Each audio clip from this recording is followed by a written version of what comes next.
A new private museum opens today in Washington, D.C., not far from the public Smithsonian Institution.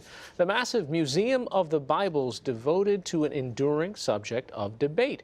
And the museum has found itself at times a subject of scrutiny prior to the opening. Jeffrey Brown has the story. It's a museum dedicated to a book, but not just any book. The new $500 million Museum of the Bible in Washington, D.C. is grand in scale. Filled with some 3,000 biblical texts and artifacts, immersive walk-through exhibitions of biblical stories, a variety of hands-on and other displays. There's an exhibition called Washington Revelations that simulates a ride taking visitors to government sites bearing biblical scripture. Floor 4, going down. The elevators envelop visitors in heavenly scenes. And the restaurant here is called Manna. A lot to take in, but according to people involved, a simple and clear focus, not to proselytize or present religious doctrine, but to raise public awareness of the centrality of the Bible. Here's a book that's had an impact on our world, foundational to our government. So the question is, why has there not been a museum to the Bible? We just think that people ought to know it better. The museum was the vision of Steve Green, who serves as its chairman. He's also the billionaire owner and president of Hobby Lobby, the arts and crafts retailer that successfully challenged on religious grounds the government mandate for businesses to provide contraception services to employees under Obamacare. His involvement and that of other prominent evangelicals raised questions and concerns about the museum's mission, especially set as it is just several blocks from the Capitol.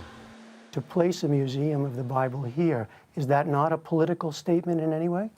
It's not intended to be, but it also does not mean that we wouldn't be interested in our congressmen coming and the congresswomen to come here and learn more about the Bible. So while that wasn't the primary purpose, the primary purpose was where would this museum be most attended? The idea was always to have a non-sectarian museum, which means that it's not about a faith tradition, a church, or a denomination. It's simply about a book. One floor tracks how the Bible was transmitted through time and translations into many languages. Videos feature actors as leading historical figures such as Martin Luther. And I never had any ulterior motives. And a young guide taking viewers around the globe. Another floor presents stories of the Bible and includes a recreation of Nazareth with scenes of everyday life and a vista of the Sea of Galilee Jesus might have taken in. A third floor is dedicated to the impact of the Bible, with an emphasis on American history, leading political and other figures. The Bible cited by both slaveholders and abolitionists, its power in the civil rights movement, even its presence in popular culture, as I walk through the valley of the shadow of death, including hip-hop recordings and fashion. But perhaps just as interesting as what's here is what you don't see. Well, we don't talk about the Bible being holy, or we don't talk about it being inspired. Gordon Campbell of the University of Leicester is an advisor to the museum. We tell the stories that are in the Bible, but they have no theological spin. So Christians, for example, believe that the Garden of Eden is a story of original sin. Mm-hmm. But one of our Jewish advisors said the Garden of Eden was hardly perfect, it had a snake in it. So we say nothing about original sin. We don't read it theologically. What people will be seeing is a correct but neutral view. I think a lot of people would question, I mean, is it even possible to present the Bible neutrally? We've just done it. Also notable, the museum studiously avoids hot-button political issues such as abortion. Seth Pollinger, director of museum content, says the intent is to get the Bible, quote, in the middle of the conversation. He cited the nearby science pavilion. We really haven't gotten into the issue of evolution, partly because as a museum, we're not looking to take a position on how was the world created? You're not. Yeah, we would rather just raise actually a different issue, which is what's the relationship between the Bible and science? You know, are they at odds, or are there some compatibilities? But some outside scholars, including Jill Hicks Keaton of the University of Oklahoma, see a clear message in the artifacts and layout of the museum. And the story that I see being told is one that sees the Protestant Bible as the end goal. And so there is a recognition of diversity here with multiple canons used by different faith traditions or religious traditions, but the Protestant Bible stands front and center under illuminated book of books. Hicks Keaton doesn't believe a neutral presentation of the Bible is possible, and that the one here presents a preordained positive march from Judaism to Catholicism to an ascendant Protestantism. Do you have to be a scholar to see it? I don't know if you have to be a scholar, but you definitely need to be made aware of how museums function, and to be made aware that the Bible can't speak for itself, that it's always being interpreted. I don't think that anyone would deny a faith community the opportunity to present their faith claims about the Bible, but biblical scholars want them to be candid about the faith perspective that's informing their organization of the material. In addition to the museum's mission, its holdings have also been subject to widespread scrutiny. In a new book called This Dangerous Book, Steve Green describes how he set about in 2009 to acquire biblical artifacts, a collection that grew to more than 40,000.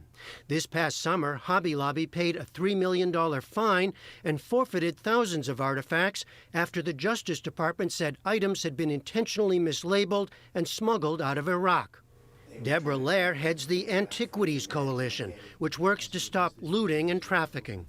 Well, it's put a very bright spotlight on the museum, there's no question about it. And so, in that sense, there are a lot of archaeologists and governments around the world now focused on the Bible Museum in ways that they were not before. They're watching carefully. They're watching very carefully. The Museum of the Bible has some 300 pieces from the Green collection, with the rest of its holdings acquired in recent years or on loan from institutions and private collectors. Gordon Campbell says the staff is working hard to check the ownership history or provenance of every item. But there's a normal transition between an amateur collection and a professional museum. Amateurs begin as just that.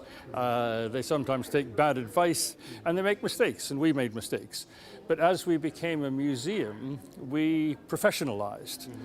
But that said, we have a backlog of things that were acquired early on that we're working very hard to establish the credentials of. The aspiration is to be totally transparent about it. One example we saw, a label asking if these Dead Sea Scroll fragments are real. Deborah Lair has met with museum officials and believes they're taking the issue seriously. But days before the opening, she added, What we're going to be looking for is how they've labeled these items and which ones they have on display.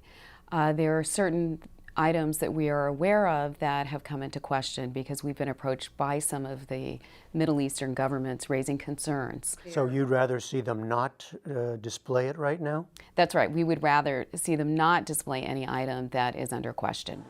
As the new museum opens, there's much excitement and many questions. I asked Steve Green what he hopes visitors will take from their experience here. We would hope that they would be inspired once they leave to engage with it, because our mission is to hopefully to inspire all people to engage with the Bible. And it's not hard to look around the world today, in this country and the world, and see a lot of problems, right? Do you think that the museum opening will have an impact? I think that the timing, I leave to God. We think that 10 years ago we would not imagine that we would be on this journey.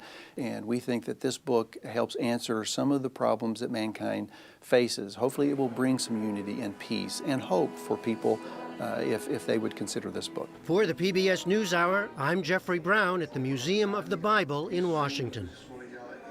The 430,000 square foot nonprofit museum suggests but does not require a $15 entry donation.